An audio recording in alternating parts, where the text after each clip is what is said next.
I have people calling me about their daughters. I've had people tell me what they had to do to get more, families that have been robbed, heirlooms that have been hocked for pills, drug dealers who drive in ice cream trucks. And I do want you to know that I asked the Advance to come and cover it, and you know what? They would rather cover an ice cream truck that delivers drugs than something that's going to help drugs. So I don't want the Advance here. I don't need them. Because you see, when I was doing pills and I had nothing and I was homeless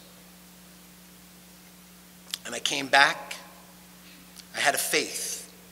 I had to put my faith in something else. So I had to find the God of my understanding, because what's happening is that everybody says, you believe in God? I live by spiritual principles. You do unto others as you would have others do unto you. But then when I see this pill epidemic and I hear people say, what are they doing about it? Who is they? Now I need you to be they with me, because they are doing nothing about it. Because pharmaceutical companies run this country.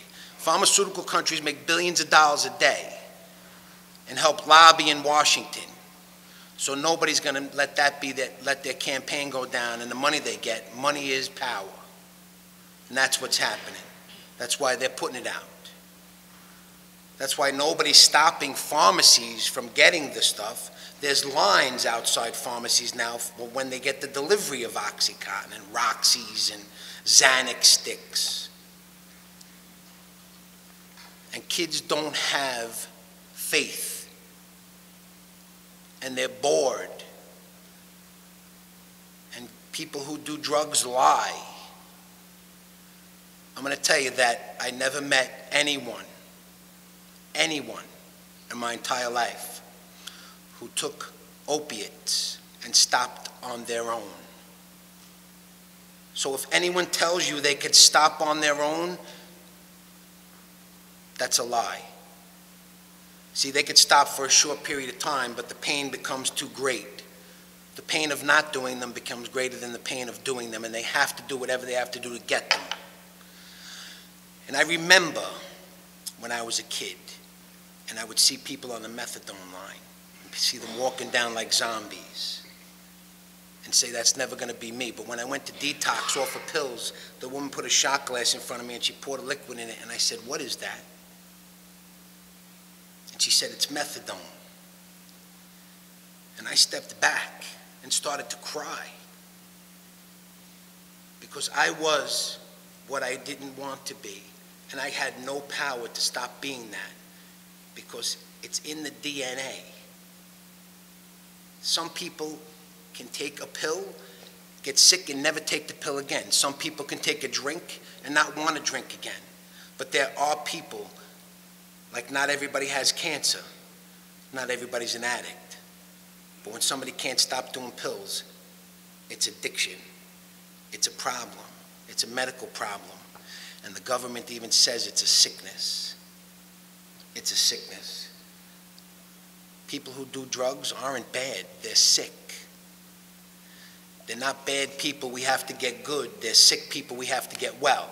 So when you see them trying to close a detox, we need to say something, why are you closing a detox, not fight it coming into your neighborhood. Because see, this place should be packed with people, but there's so many people procrastinating on what to do. I think he could stop. No, I don't think he'd stop. I can picture what's going on all over Staten Island in every house. There's a thing tonight. Are we going to that? No, what do we got to go to that for? He said he's stopping. He said he's going to stop. I believe him. Until devastation hits. When they told me that jails, institution, and death are the only three options for an addict.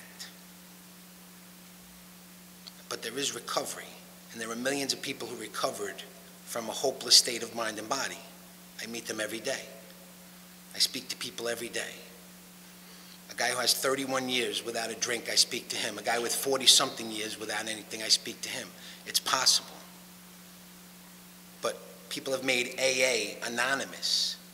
It's not anonymous anymore. Anonymity is what's killing everybody. Shh. Don't let anybody know. Don't tell anybody about your brother.